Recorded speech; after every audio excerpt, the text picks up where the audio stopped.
Can we get to the real shit now? Go ahead. Yeah. What everybody else that's listening to this podcast wants us to talk about. The Last of Titties? Us. Oh yeah. Oh, yeah. What? I mean, we've been, a couple hours now Damn. in? Yeah. And And so not talk about The Last of Us. Two Go episodes ahead. have come out since our last podcast. First of all, sorry about missing the last podcast. It was my fault. My kid was sick, and it was just me because Kay was on a business trip. But The Last of Us, holy shit, they are redefining what a TV adaptation should be. And they've made a bunch of changes in the show that are different from the game that are meaningful, they're well thought out, and they are fucking fantastic. Every single last one of them that I've seen so far, I agree with. Let's start with episode 2, because we'll talk about episode 3, because episode 3 is something fucking special. Episode 3, I'll just give a premise. Episode 3 of The Last of Us was one of the best episodes that I've seen of anything fucking ever. Literally. But let's go to episode 2. So do y'all remember how episode 2 started? let me think. It's episode 2 With Ellie, and she wakes up from sleeping after she showed them that she was bit. And Yeah. Joel, Yeah. So, Yeah. I but remember. just from a filming aspect is that when they wake up and they're like, I don't think they're in a mall or anything, but she's like waking up and she's like in a little grassy field area, which I thought was cool. But then like as it panned out, like she's inside of like an abandoned building. But here she is, like there's all this death around, but we have her just kind of laying this little patch of grass, which just happened to grow in a certain area. I thought that was kind of really cool. And then we pan out and like Joe and was it Tess, right? That's the girl Yeah, that was with them. Tess. Yeah, it's him and Tess. Yeah, and they're kind of hanging out in this one spot. But because for me, I never played the game, so I don't know what the fuck is going to happen next. And for me, I'm loving the show just because it's super thrilling. But no, oh wait, the opening part of the show was that was it Thailand or we were somewhere? It's Singapore, I think, or Bangladesh. Is Singapore or Something Bangladesh? like that, where we have like this one woman, she's just kind of doing her thing, and like police showed up. It's like, hey, are you such and such? Come with us. And then we got to see the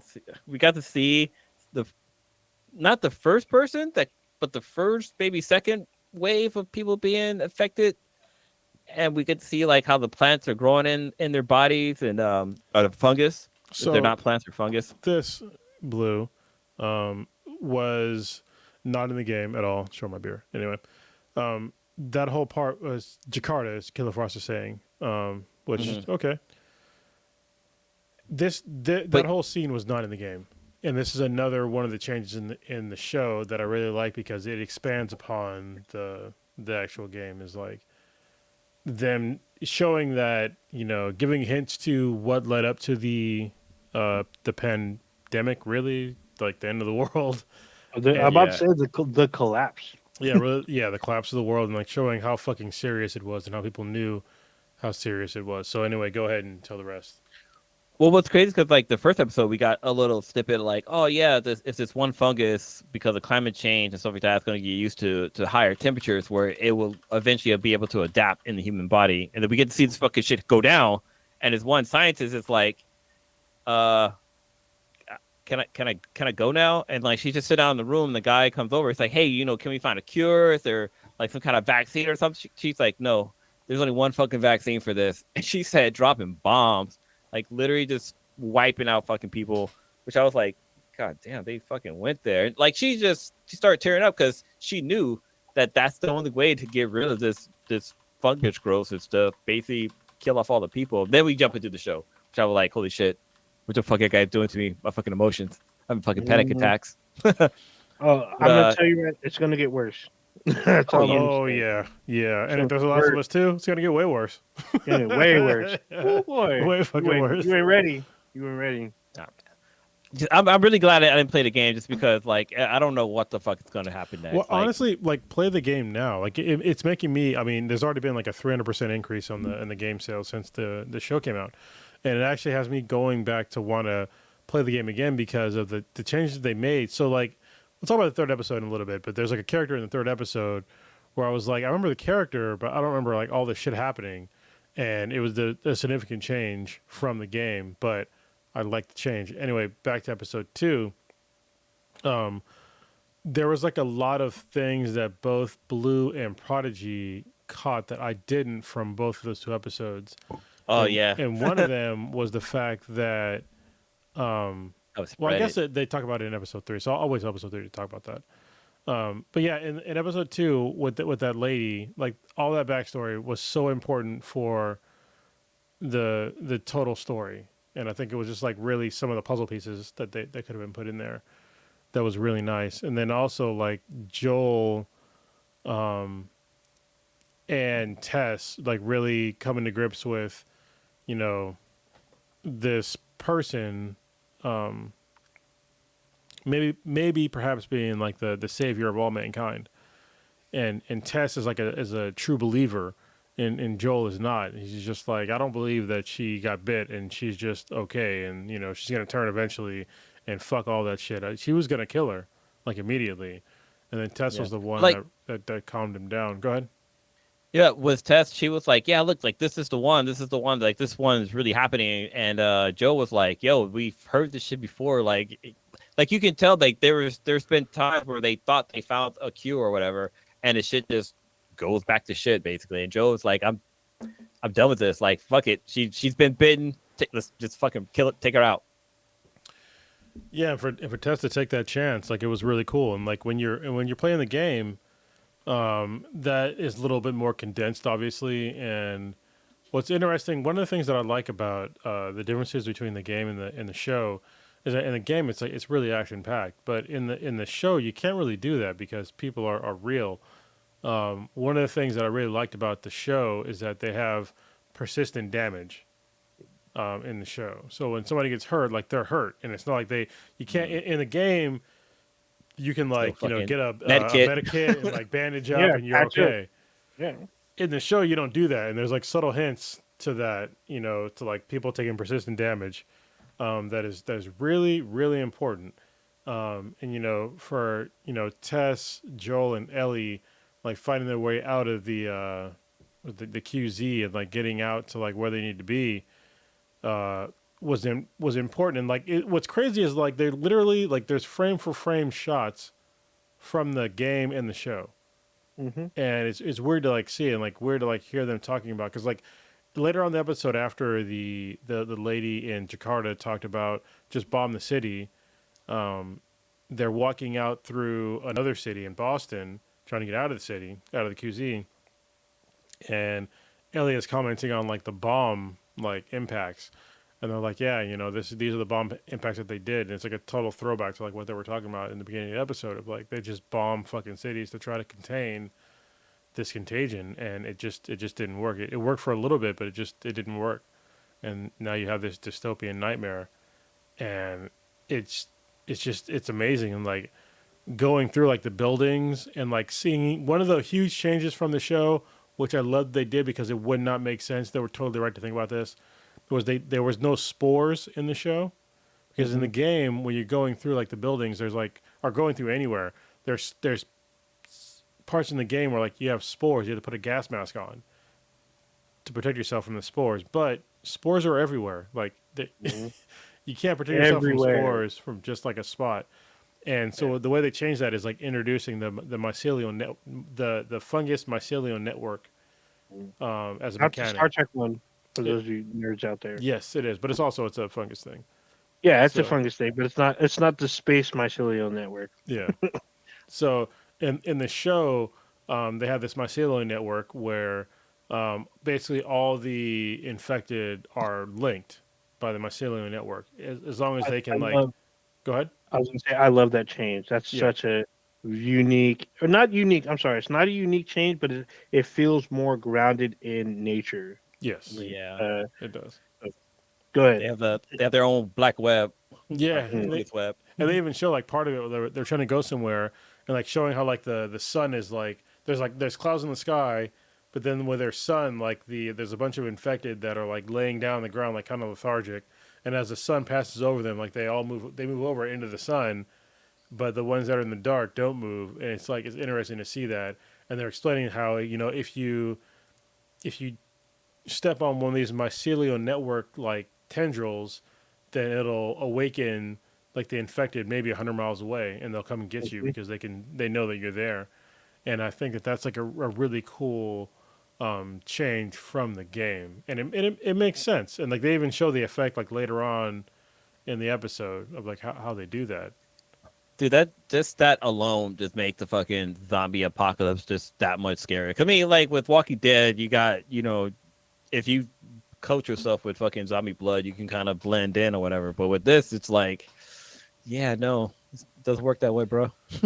Yeah, unless you get the Borg kind of the naturistic Borg hive mind type mentality. And the thing is, this is kind of how it works in nature, though. I mean, when fungi are connected, they kind of feel it when part of it's torn out or like messed with.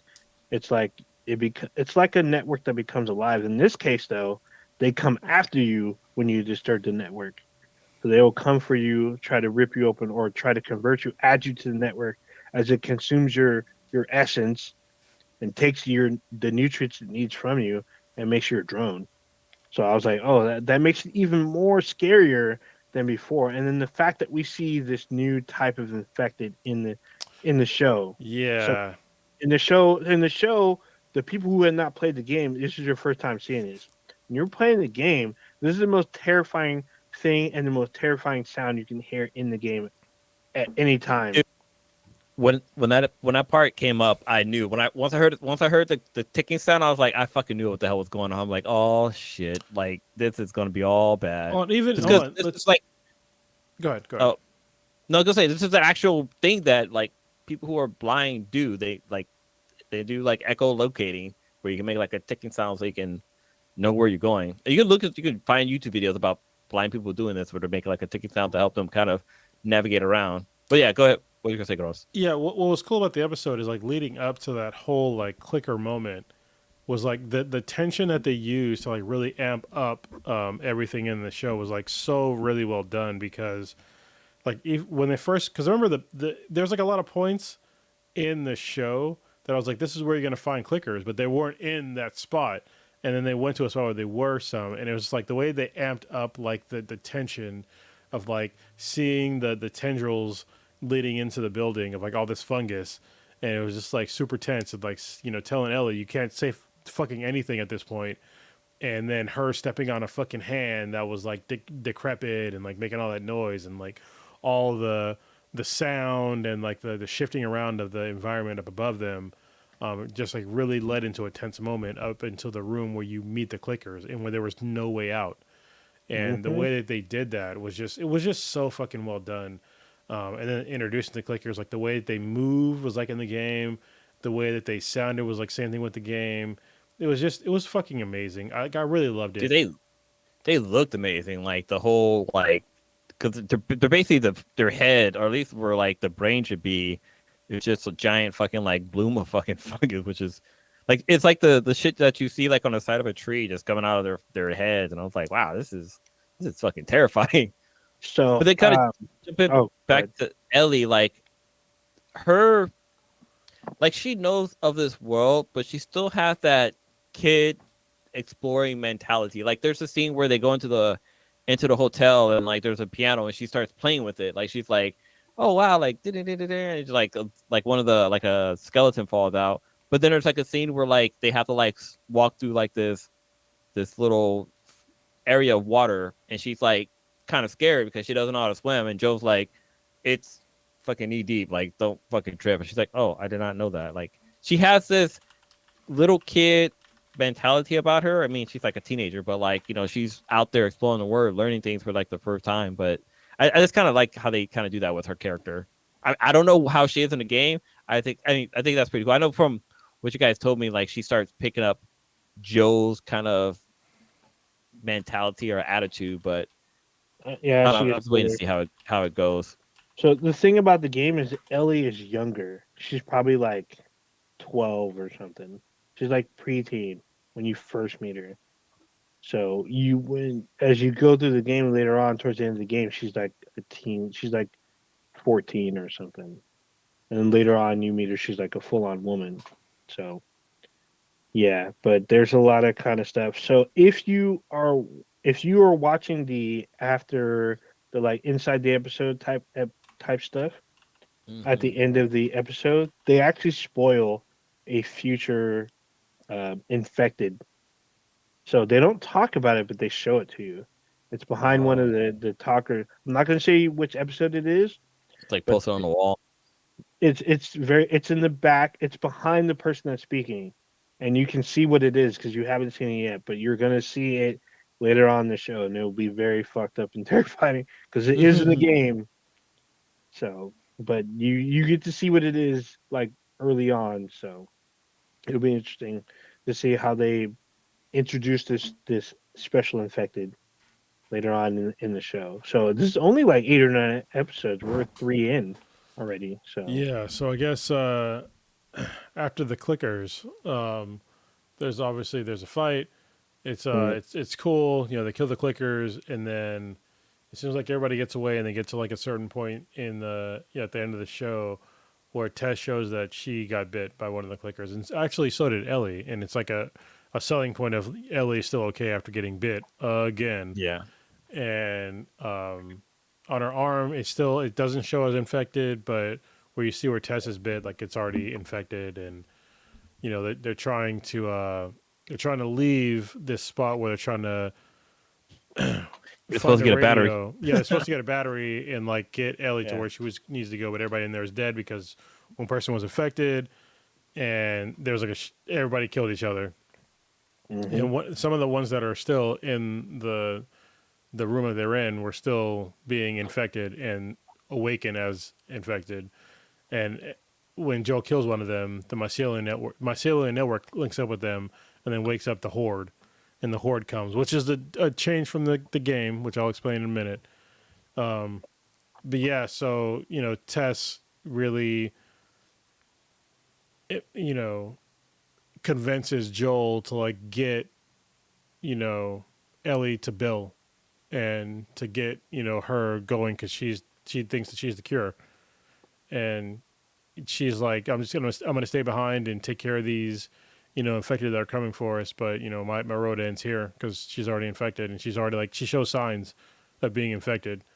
Dude, And go ahead. I was bummed out with this scene because like we know that the actress from Fringe, and like literally watching this episode I was like, oh shit, that is her from Fringe.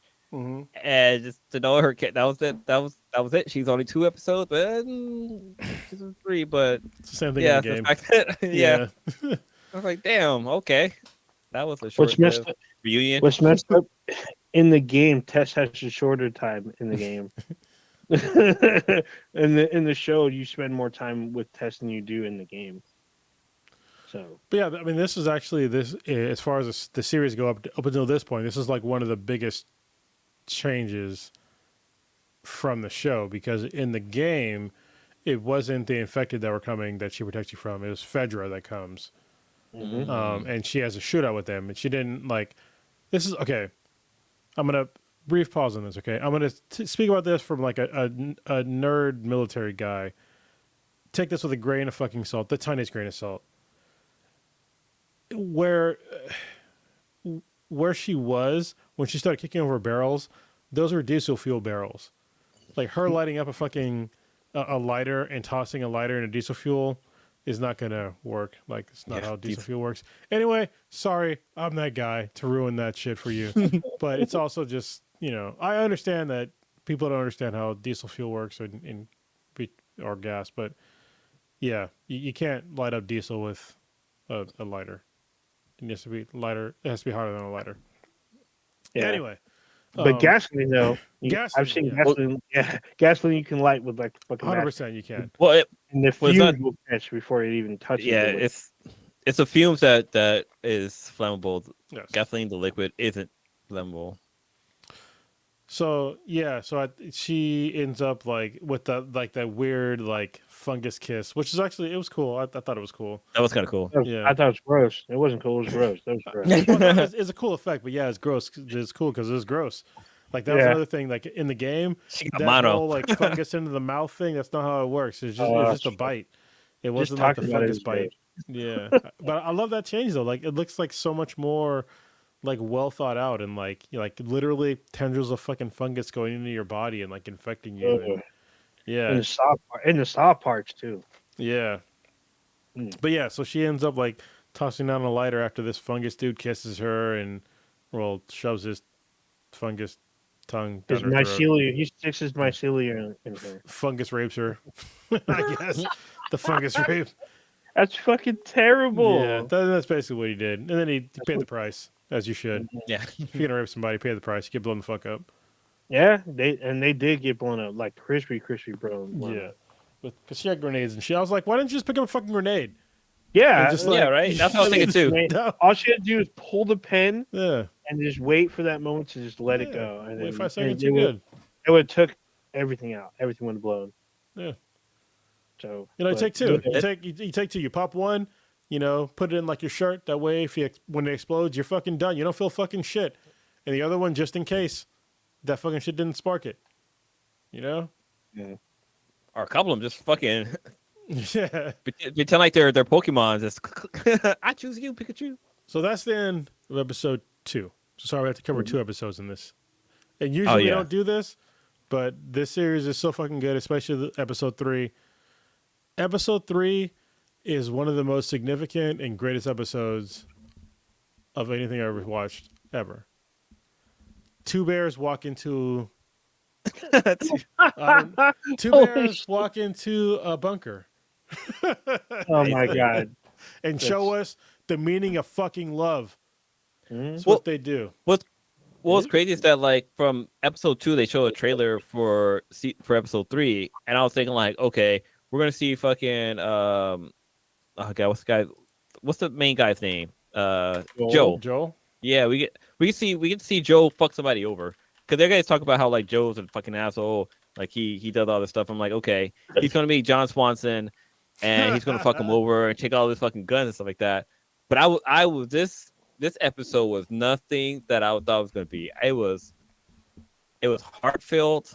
I mean, there was it was really good. I was really surprised by this episode. I thought they did a really good job with telling this story. Yeah, I don't know where it came from. I don't know the backstory. I felt like a little bit. It was kind of like it kind of took me away from the show. It's just that it separated. It felt it wasn't a filler episode, but it was more like I was watching a different show. Like it wasn't It kinda like the was, zombie yeah. apocalypse was happening. Yeah. Yeah, it wasn't like the zombie apocalypse was happening. This was like a side story But about it some was, guy though. who just but yeah, that's the Yeah. thing. But it was which is kind of crazy. And the guy who played John Swanson, like he did a really good job. That guy got skills. But what's your guys' take on it? Because Isn't it Ron Swanson? I never watched Park and Rec, so Okay. Just checking. I just know it's Swanson something. But yeah, Yeah. I mean, it's on. His name was Nick. God damn it, Nick Offerman, right? Yeah. Nick Offerman? Offerman. yeah. I got. Hold But on, everyone calls him Ron. Everyone knows him as Ron Swanson. you from- agreed too fast. I got to make sure that it's actually his name. I'm pretty sure. It's Yeah, it is Nick Offerman. yeah. Okay.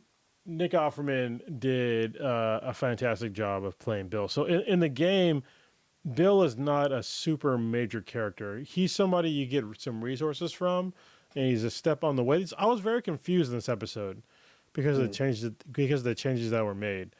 Because I was like, And he was confused too. I remember No. Bill, but I don't remember like I don't remember Frank. I remember him talking about Frank.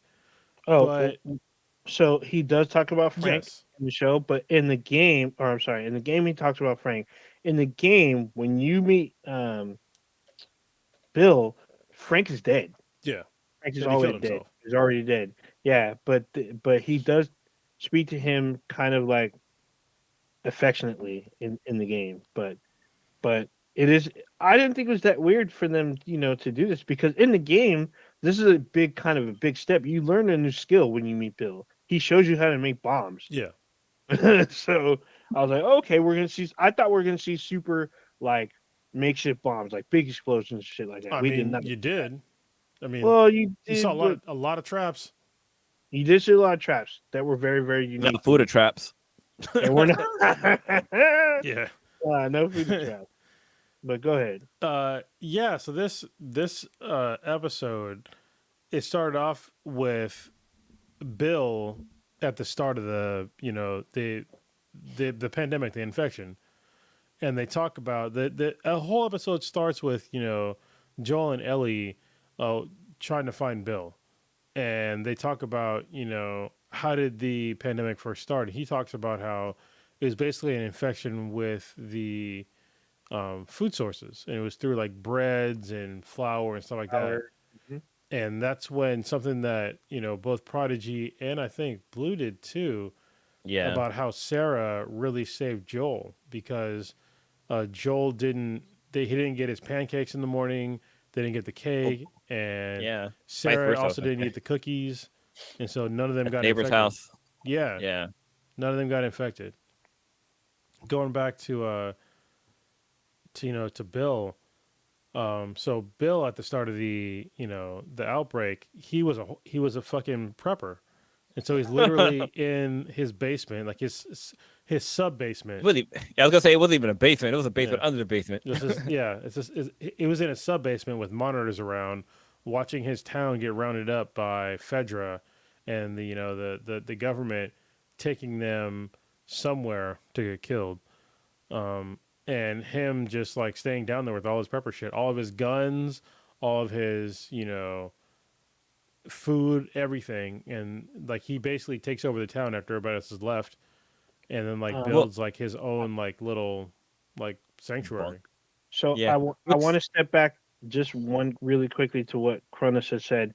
He said they're rounding up people to get killed, and it is not a um, just a passing over kind of thing. We see the aftermath of what happened to these people, I was gonna say like that too. because Ellie asked why they're all. They find like literally an Well, it open wasn't even grave. that. Like, no, because like they're walking down the road, and Joe was like, "Okay, we're gonna go this way. I don't want you to see what's that way." She's like, "Oh, Yeah, what? Now I really want to see it." So they it's go an and open see it, and grave. like, Like I said, it's an yeah, open grave. Yeah. The thing is, they're just all on top. And the thing was, one of the skeletons has an infant skeleton with them, and Mhm. you see, and then it flashes to the past to where that person has their child with them, getting on these trucks where they're saying they're being taken to safety. And we find out from Joel that if there was no room for these people, they were just straight up executed. They were lied to, saying they're being taken to safety. They get rounded up and fucking shot. So Yeah. So yeah, getting back to Bill, he builds like around his like really small town, like fences and like elaborate traps, and like there's really like no easy way to get into like where he lives, and everything's like, like he has like all these monitors around like where he lives, to the point to where like even like the forest around here like where he lives is like trapped, and so like he Yeah. literally watch like he's infected, walk through traps and just get brained. And well, it's also cool that one thing he did was that when everything went down, like he went to his neighbor house and fucking cooked his truck up to their boat. I was like, why is he gonna take the fucking boat? Like, what you gonna do? But that was smart because he used it as like to be able to carry more cargo because he went to like Home Depot and got Yeah. all these equipment for building the fences. But then also he went to like the electric company and like just turned on the gas that went gas to his company, house. yeah. But then yeah, and then like he filled up a bunch of containers with like diesel. Like he went around to different cars, like sucking. And they didn't show him doing that, but like the guy was he like the guy had a plan and he executed, and he ended up like building his own little fucking sanctuary, basically. yeah, he was a doomsday prepper. So yeah, and and he was so ready. like after all that stuff, eventually a person, not an infected person, but a normal person gets caught in one of his traps, and this is when it just turns into like this crazy good love story, which is like I would have not pegged this show for having like a gay love story, but I gotta say honestly, this is like one of the best love stories like fucking ever.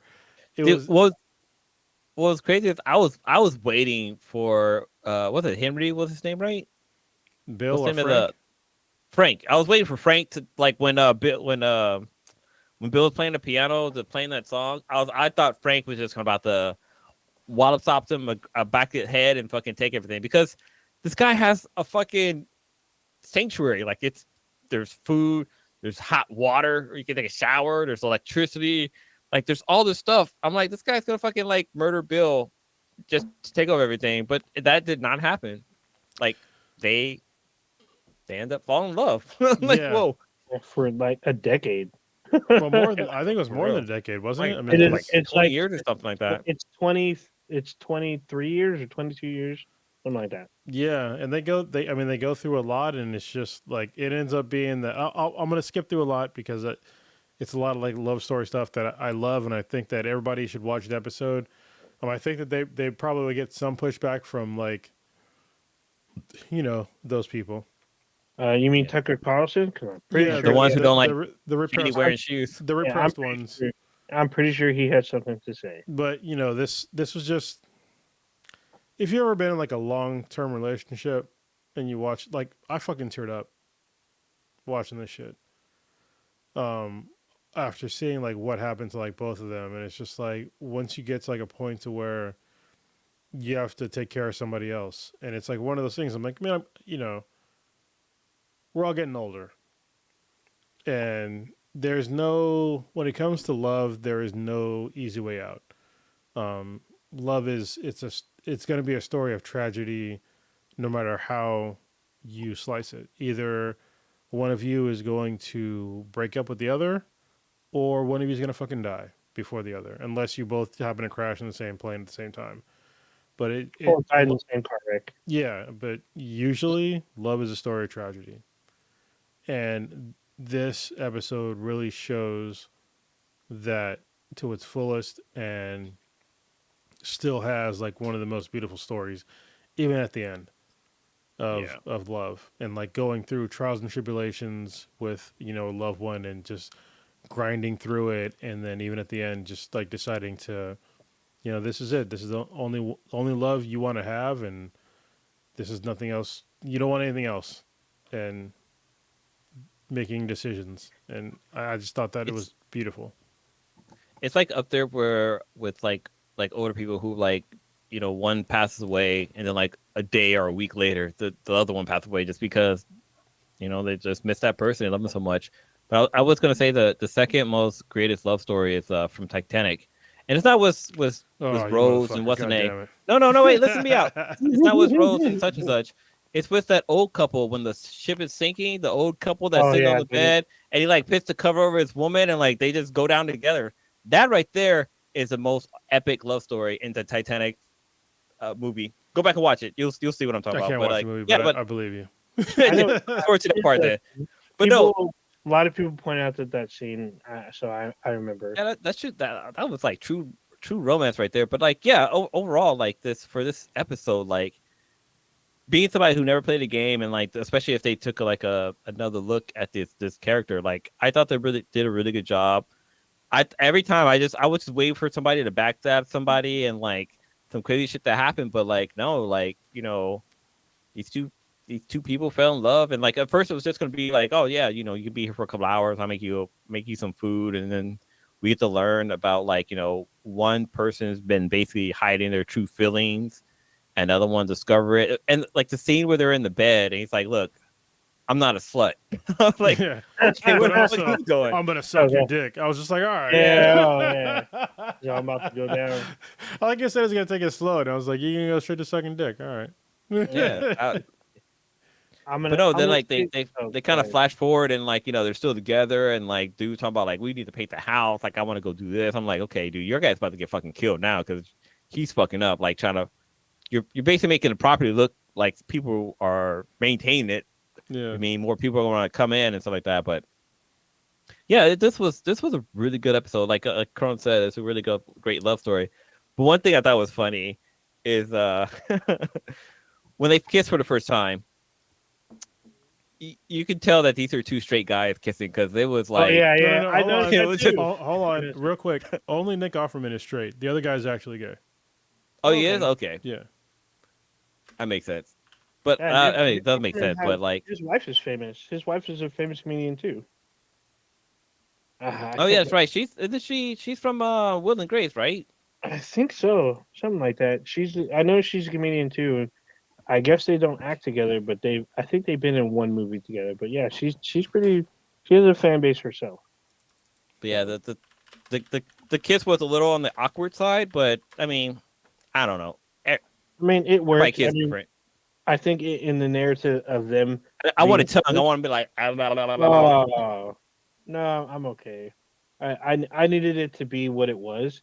I felt like it needed to be awkward because it was their first time. Because when you watch them Well, do it's it definitely later, his first time. well, yeah, it was his. It was Bill's first time. But Yeah. when you watch it later, it looks more comfortable. It looks more like loving when they start kissing, like because they're kissing like they're a couple. They peck. They don't like Oh yeah. go at it. So it looked more natural at that point stage. So, But but the like thing towards the, is, I'm gonna say this, Blue, that whole energy you have about people backstabbing each other and some kind of fucking flashing, keep that same energy. oh, So like in The Walking Dead, like it's not the walkers you have to worry about. It's the humans, like the ones that are it, still alive. he says so Joel says the same thing in episode 2. Yeah, Because he Ellie did say asked that. him, I don't see infected. What are we like what are we being, Cautious so about. cautious about? He says people. Yeah. So Sorry, that's I gotta give a shout out. So the guy's name is Murray Bartlett. That's the actor that plays Frank, and yeah, he's an openly gay guy. He's actually Australian. okay. Oh, So yes. If you watch the White the Lotus. inside the yeah, he's in that. But if you watch inside the episode, you hear his real voice, and I was like, oh shit, and you hear the accent. So He's a fantastic actor. it was really good. I was really drawn in. I wasn't sure what the fuck was going to happen. I did not expect the love story. I thought Bill was going to blow him away. I thought Bill was going to check, Well, boom. it looked like Frank blew Bill away. But Oh, don't. yeah. God damn. But then like once Joel and the girl gets there, like Ellie. like this is Ellie, because we're seeing their perspective in the past of Frank and Bill. We're seeing the past, and then when Bill and Frank or once Joel and Ellie gets there, we get to see like, wow, like this shit really fucking happened. But then like they knew that Joe was gonna Joe was gonna show up, because since Bill's a prepper, like he had this. It was basically like it's basically I felt like they took an element out of the game with this, but like he had everything Joel needed to build a battery. Like he had like the case and stuff and the sulfuric acid, like all that stuff was there. And I feel like that's something from a video game. Like you need to go and find these elements to bring them together to build the battery that you can use for a car. And the fact that he had like electricity, so he was able to charge the battery and then throw everything into the truck. I thought that was kind of cool. I felt that was a little like something they took from the game. But then again, I didn't play the game. I'm thinking more like your Resident Evil or like Friday the 13th. Yeah, Friday the 13th, you have to do. You got to bring parts to get the car to To work. bring parts together to be able to get the car to work, and that's basically So, I feel like they so did that yes, in the show. in the game, it is kind of sort of like that. Not as in depth, but you do need to get stuff for build you a weapon. You got to go get resources, but you got to fight infected to get those resources. And then he builds it to you, and then things go to shit. So real quick, It's funny. There was I saw a meme earlier that talked about the Last of Us. It's like, yo, this movie isn't nothing like the game. Joel didn't die 20,000 times in that room with the clickers, yeah. like I did when I was playing the game. So I noticed that too because I died a lot with Joel, and you would die less if you build the fucking shiv. If you're gonna play the game, the first thing you do is you build the fucking shiv. If not, you're gonna die 11 times easily. Easily, you need a shiv to get out and get yourself free of a clicker. If not, you will die and have to reset at the last checkpoint. And sometimes those checkpoints are way far back, so you're kind of fucked. It kind of jump back to Joel and Ellie, like the scene where they're kind of walking, and they see like an airplane crash on the ground, and Ellie's like, "Oh man, it's so cool that you were able to fly and stuff like that." It's like it made me think of like the world kind of now, like not like technology wise, but like how this generation, like there's stuff we grew up with that this generation would never experience, like trying to think of one, I'm gonna say like almost. slow internet, or like rotary phones or 8 tracks. I mean, So a they lot of probably don't think that shit's cool, but like that's well, it's not something just we that. deal with. A lot of them are gonna think that those are inconveniences in old tech. They're not gonna want stuff that doesn't work as well as stuff does today. It's not like Yeah, the thing that they may want to do, which they're probably not don't do very often, is probably like ride a horse. That's less common than it was in like the 1800s. Like riding a yeah. horse was the equivalent of like buying a car. So But I mean, I think it's interesting that scene. And then like also when she gets into the car, she's like, "Oh, like what is this?" And it's like it's a fucking cassette tape. And she like puts mhm. it in the radio. It's like Joel's like, "Oh, this is like." At first he's like, "Ah, don't put it down, don't touch it." But he sees like what song it's on. He's, "Oh, go ahead, play it and stuff like that."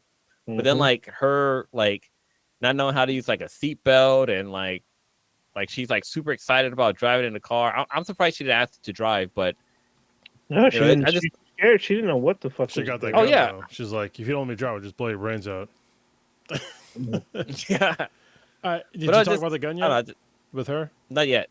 No, Okay. we didn't talk about it. Oh, we talked about how like how her experience in the world, how like she never been on an airplane because she grew up in the pandemic, but then also like her first time driving a car, or being in the car, not driving it, but being in the car. She didn't know how to wear her seatbelt, or how a fucking tape was. Yeah, real quick. Sorry, people that listen to the podcast and don't watch the podcast might think that sometimes Cronus forgets shit a lot, but no, I just got to take a piss, and so I didn't know what they were talking about. Yeah. And so that's why I'm asking questions. See, with Blue, I have Bluetooth headphones on, so when I walk away, Blue, Well, wow, that's a little chicken I'm inside in itself. I'm in a separate building, so my Bluetooth Oh would no, not reach to my bathroom. yeah, but yeah. Yeah, I'm We not do sure. that a lot. So we're recording, and like we drink beers and we walk away, take a piss. But Yeah. Yeah, I'm not trying to hear y'all pissed anyway. yeah, so Cross, you were talking about the gun. Ellie getting the gun.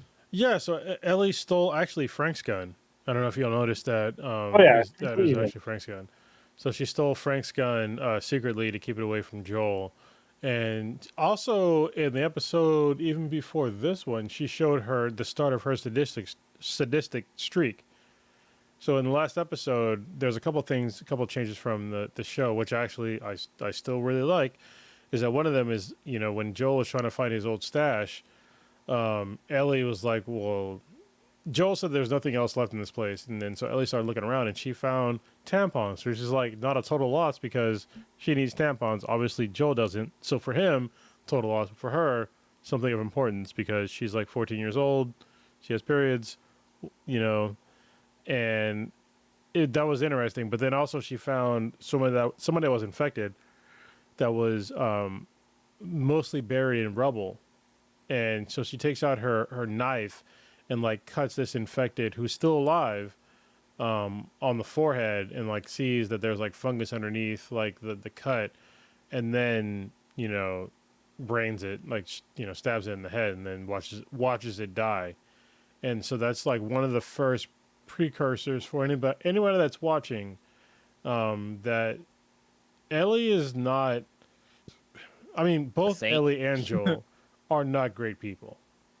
And if the show goes the same way as the game, that's going to get reinforced more and more. Actually, I was surprised that they even showed Ellie's sadistic side so early on in the show, but I guess you have to do it because you have to show that both of these characters are like they're very flawed people.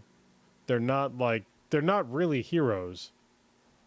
So yeah, y'all see like watching if the show takes some more things from the game, that they're not great people. So And I think. Oh, sorry. Go ahead. go ahead. I was gonna say to reinforce that if you watch the little reel before the show starts, it's like an introduction to the show. Neil Druckmann says during this time, there's no one that's all the way good and no one all the way bad. He literally says there's no real heroes in this universe. Yeah. And So when you play the game, You Same feel all way. that shit, and then when you play the second game, you're like, all right, Oh yeah, I get it. yeah. And when you see the second one, you know, oh shit, this is what we're doing now. Is this how it? This, okay. So, Decisions were made. There are consequences. Shit happens. yeah, and we're probably going to see that will set up season 2 very, very blatantly. So that's why a lot of people believe that Swole Abbey may have already been cast. I mean, But swell we out. shall see. We're getting ahead of ourselves. Still on episode 3. Anyway, Yeah, man. somebody asked in the podcast, or sorry, somebody asked in the chat. I Chat. think it was Derek. Yeah, it was Derek. About do I feel like this is the best video game adaptation? I Oh. do. Yes. It surpasses Arcane. Arcane for me was the best up until now. This mainly because like of the changes that were made, the fundamental changes, and like how much better it is as far as storytelling from the game. And Arcane was fantastic. Don't get me wrong, but Jesus Christ, this episode 3 threw me for such a fucking loop, and it was so emotional to like for me to like consume this sort of media. Yeah, it's the greatest video game adaptation to date for me.